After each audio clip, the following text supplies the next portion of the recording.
And let's go to CNN senior investigative correspondent Drew Griffin now. Drew, tell us what you're finding out about the suspect. Obviously, he has a social media footprint, although not one as alarming as other school shooters that you've looked at in the past. Certainly not from the shootings that we've covered in the past. Nothing that stands out or glares out. A few things came up. We do know, apparently, from other students, he wore a trench coat. He wore a trench coat every day. He wore that trench coat today, 90 degrees. That's how he was able to get the shotgun into the school. We also know, just from a couple of students, that he was quiet. But as the governor said, and as we found on his Facebook page and other social media before it was taken down, this suspect really didn't have any warning signs, and as the governor called him, he was a clean slate. And Drew, moments ago, we learned from authorities that they're investigating at the very least, the possibility of accomplices. Tell us about that. Yeah, we do know that there was an 18-year-old student who was detained.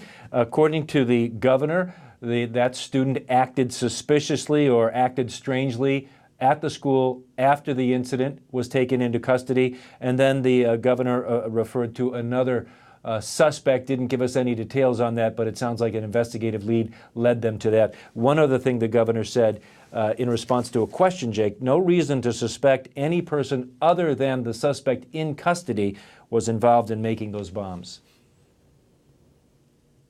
Demetrius Pogorchis, 17, had scant details of his life on Facebook before the page disappeared, but this is what CNN was able to confirm before Facebook removed him from its platform. Pogorchis says he started attending Santa Fe High School 3 years ago. He posted pictures of himself showing what appears to be a normal, nondescript high school student.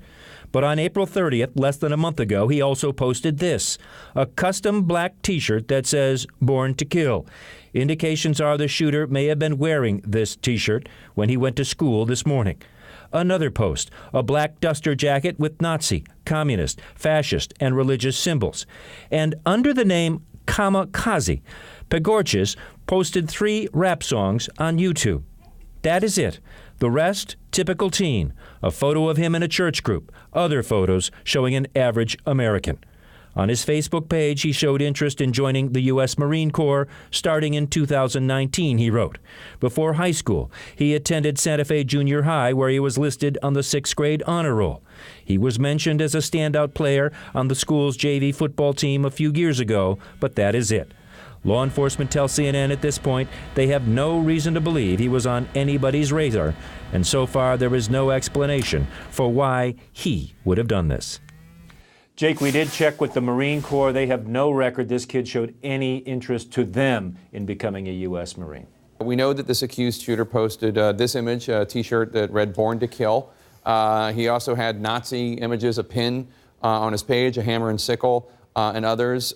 Would those in and of themselves raise red flags for a law enforcement officer? Absolutely, and they should for anybody. And I think part of the issue here is that we're kind of taking a passive approach to looking at red flags, and we're only looking at social media and saying what he posted, but he had a network, he had a community that assisted him in carrying out this act. We already know that there's another potential suspect. So that means that there's at least one other person and potentially others that knew about or potentially involved in what he was planning. So I think we should start to focus more so on the human factors and start to look a little bit closer at these red flags and not taking such a passive approach as we have. Art Roderick, the governor said that the shooter, his weapons were a shotgun and a .38 revolver, which he took from his father. It's unclear whether the father allowed him access to the guns or not. What do investigators do with that information? Well, I mean, first of all, those are usually generally given right away to ATF to go and check the history of both those weapons, where they were purchased, where they were picked up from, what kind of access did this kid have with the father's weapons at home? Were they locked in a safe? Did he have access to the safe? So there's a lot of questions about how he actually got his hands on the weapons. It appears at this particular point in time, those weapons were purchased legally. It's just going to be a matter of how he accessed them to bring them into school that day. And one quick point on the social media end of it, Jake, I think we tend to strictly look at Facebook, Twitter, Snapchat, email accounts. But you know, as we've heard in past cases involving communications, especially between teenagers, the first thing I would do is grab that Xbox or that PlayStation, that gaming device, because they're able to communicate with one another and pass messages back and forth on those types of devices. So there could be a ton of information on those types of gaming devices of how he had planned to actually pull this particular thing off with other accomplices. And Josh Campbell, walk us through the process right now that the FBI and others, Harris County sheriffs and police, are undergoing right now, trying to get to the bottom of a motive, especially knowing that the accused gunman is alive. It's unclear if he's cooperating, but he's able to talk to investigators.